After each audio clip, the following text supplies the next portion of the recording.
Check this out.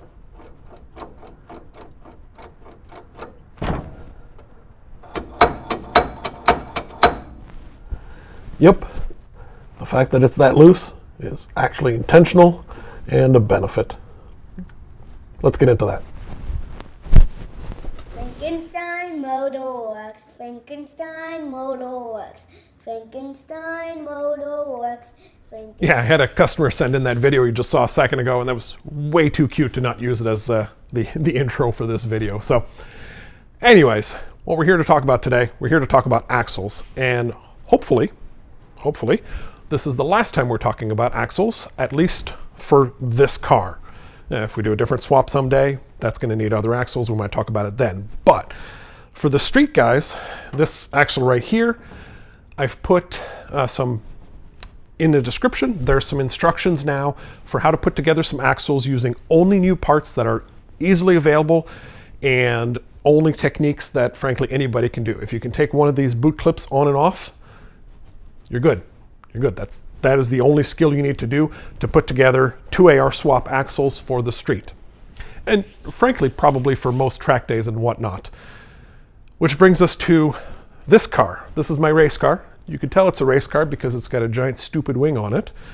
And this, the thing I do with this car is endurance racing, specifically in the 24 Hours of Lemons. That doesn't matter. What matters is this thing's on the track. It's on the track for at least 10 hours at a time, and it only stops for refuels. And in that time, these axles are sitting right next to brakes that are pretty much glowing part of the time. They're sitting right next to a hot engine, an exhaust system that is running hot enough that it discolors all the way to the tip. And frankly, the transmission's not that cool either. And the whole thing, they just melt down. We end up with scenarios, this is actually a very mild failure for me. We end up with situations like this where everything just gets so damn hot that it just melts down. I don't remember the exact story behind this one, but I think what ended up happening is it was a race between the outer joint and the inner joint, and the inner joint fully failed first. So I was able to salvage this joint.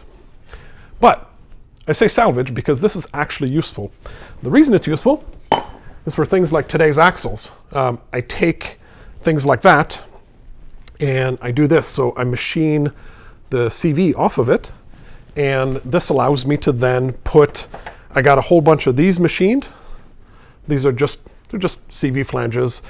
There's some available on the market. You don't need to get anything custom machined, but this gave me the nice diameter here that I could work with. It was just easier for me. And the reason that that's great is that finally lets me run these Porsche 930 style CV joints. And these things are available in all kinds of different configurations. This is some of the, if not the cheapest race prepped version that you can get. And the reason they're called race prepped is, I mean, you can look here, like this is scale left over from the hardening process. They're not actually prepped in any way, shape, or form. All it is the balls that they sized them in there. This joint is essentially pre-worn out. And that sounds funny, but these are some of the considerations. You don't necessarily want race car parts on your street car because race car parts sometimes are completely worn out.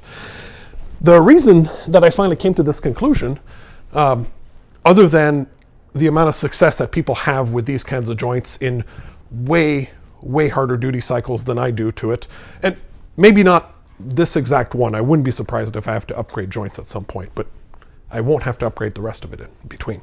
So I started racing 24 Hours of Lemons back in 2009, and I haven't had any actual problems melting down axles until 2018 when I built this car.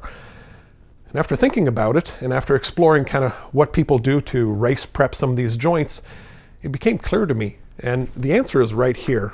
So this is the kind of joint that I was running in all of the race cars before this one.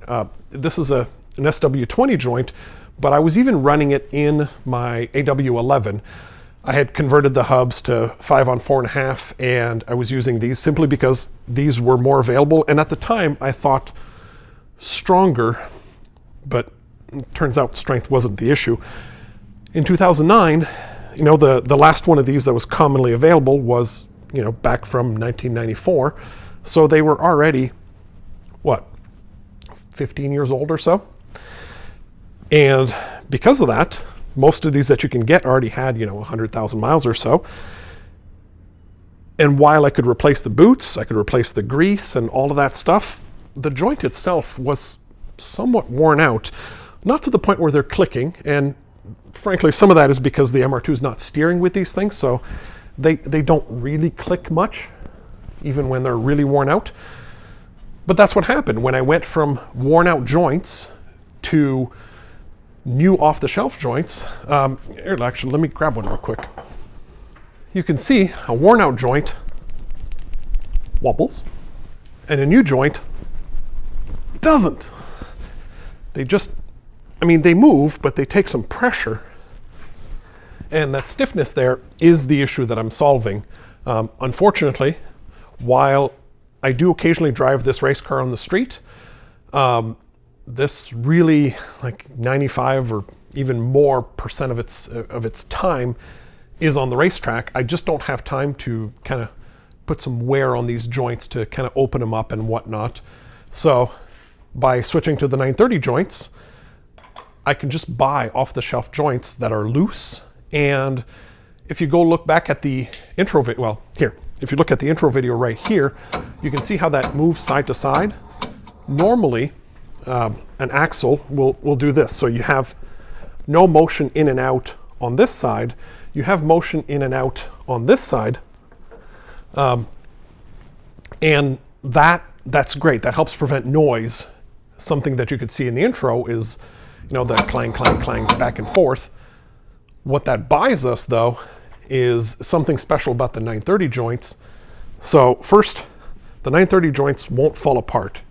If you hold an Sw20 joint like this or like this, you'll just end up with a whole bunch of parts on the floor. But these, as you can see, they hold together, so they're not going to over travel themselves. And then it also means that the axle isn't pushing on a single point the whole race. It can actually move across, what is that, like 40 millimeters or so? It can move across that whole race and spread the wear quite a bit more. So I think at this point, I'm done building axles. I might have to upgrade to better joints. I might have to spend a little bit of time polishing some races or something, but I think I'm finally done. And other than welding some pieces like this together, I didn't need any custom parts. In fact, let me go grab the center bar and show you what I did there. So here it is. This is the shortest center bar available off the shelf. And this was actually about 50 millimeters too long. But thankfully, what the desert racing guys do is, you see how there's only room for a clip on the outside, and then this can move? That's how they get more travel, is by leaving this thing completely uncaptured and letting it move in and out. So they're getting, you know, 2 inches here, another inch from the joint, another 2 inches from this, another inch from the joint. This whole shaft can move in and out 6 inches. It's frankly a little ridiculous, but it's how they run it. But because of that, I was able to just take these, cut them down by 25 millimeters, put a new circlip groove, put a circlip groove on the other side. Not truly necessary because the joints won't over travel themselves, but just one less degree of freedom in here, and I liked that, and for the cost of a circlip, why not? And there it is. That's what I've done. Hopefully it'll work. If it doesn't work, you guys will be the first ones to find out.